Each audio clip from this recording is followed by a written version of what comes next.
Today, I'm going to take you through an absolute top tier glute and hamstring workout and share with you some of the techniques and tips that you should look out for when performing these exercises. I'll also coach you like I would with any of my own private coaching clients. You can literally take this entire workout and everything that I'm about to teach to you and apply it to your own training. I guarantee that whether you're just starting out in the gym or an advanced lifter like myself, you're going to be learning a thing or two. So let's get right into this juicy glute and hamstring workout. Like my previous workout guides, yes, I always warm up before my workouts, but I'll skip that again for this video to save you some time and get right into the good stuff. The first exercise of the workout is the Smith Machine stiff-legged deadlifts. Technically, this one is a full posterior chain exercise, meaning it works the muscles from your ankles all the way up to your neck. With strict form, however, and by using a Smith machine, this makes it much easier to have consistent range of motion and isolate your lower body more effectively from start to finish. Let's talk about how to set up for this exercise. Before lifting any weight, make sure the bar of the Smith is all the way down and unlocked. From here, stand with your feet and foot shoulder width apart and parallel. Basically, if this is your feet and foot, align them with your shoulders and point them forward. Now, grip the bar with a power grip, meaning one hand under and one hand over the bar. It doesn't matter which side goes under or over. This just comes down to personal preference. From here, bring your glutes all the way down before picking up the first rep. And when you do, drive up without shrugging your shoulders. This next tip is one you should never forget. On the way down, you want to drive your glutes back, bringing your hips down with a very slight bend in your knees. This is the best way I can explain it.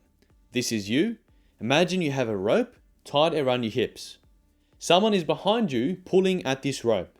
Now, as they're pulling, your hips are coming back and your torso is coming down. Once you reach the bottom of the rep, they're now releasing the tension. So your torso is coming up, your hips coming forward. Let's see that one more time. This is your hips, don't forget, they're pulling, back, back, back, torso down, they're releasing, upright again. Hopefully that all made sense to you, but you can see this in action on screen now. One final takeaway for this exercise is to always keep your neck in line with your torso and spine. One very common mistake I always see in the gym when people perform the Smith Machine stiff-legged deadlift is that their neck comes up before their body does, or they look up in front of them before picking up the weight. This is wrong, and with a heavy enough load, this will eventually lead to strain in your neck. Look, it's quite simple. This is your body, this is your neck. Wherever it goes, your head follows. So if I'm coming down, you can see I'm not forcing my head in any other direction besides the direction my torso wants to take it. I completed one warm-up set and 3 heavy working sets. The tempo on the way down was nice and controlled. The rep range of my working sets were 8 to 15. However, in my final set, I also added in a drop set from 120 kilos down to 60 kilos. The next exercise of the workout is a 45-degree lying machine hamstring curl. If there was ever an exercise that could physically and literally make your hamstrings cry, this would be it.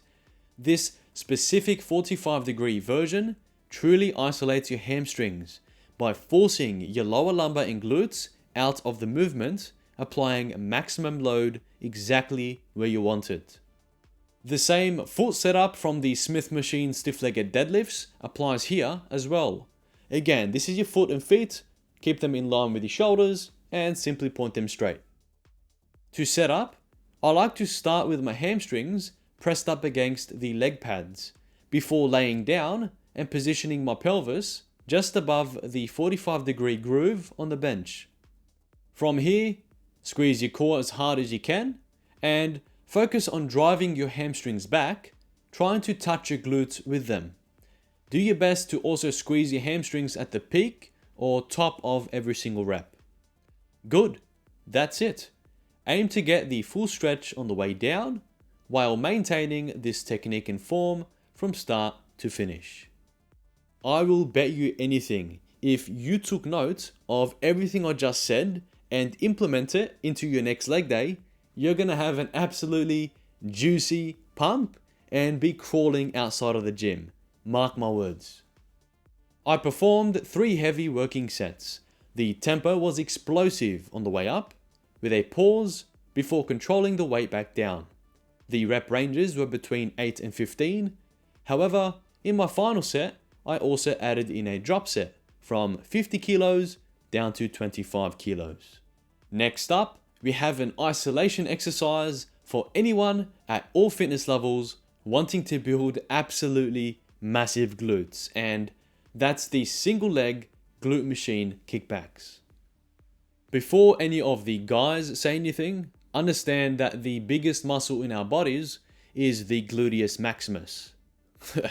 That actually sounds like a Roman general, but anyways, since it's the largest muscle, it acts as the foundation for building every other muscle, especially since it's in our lower bodies.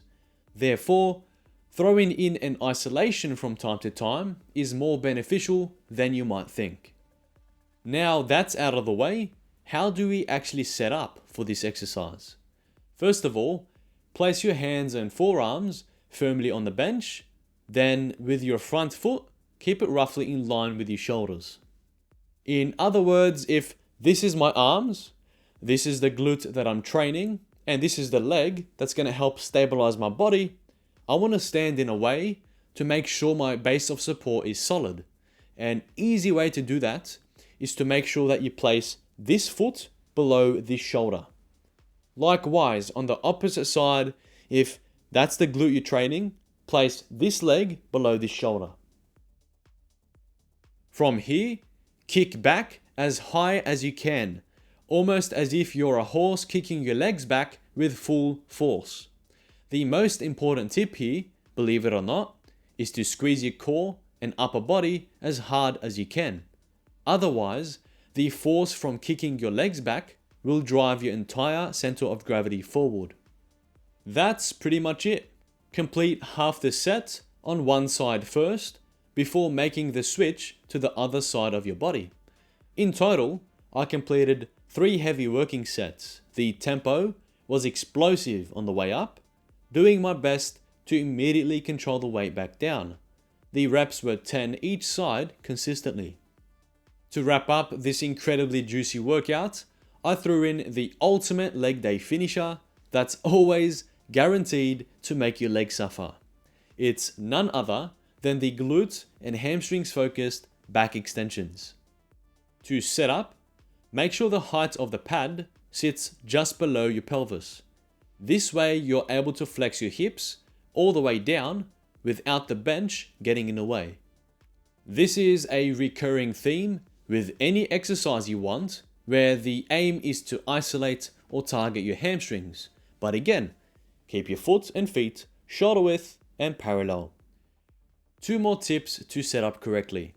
Make sure your feet remain flat and press them right up against the leg pads before laying down and getting comfortable with your hips. If you're adding weight, this is where you grab them. Always keep the weight as close as you can to your body, roughly around your abs. Otherwise, you're just better off doing this with your body weight, because if you set up the weight away from your torso, it'll just make the exercise much easier. From here, control your body on the eccentric, so on the way down, for at least 4 seconds, ending the rep at 90 degrees when looking at it from a side angle. The moment you start the concentric, so on the way up, immediately control and squeeze your hamstrings, glutes, and core.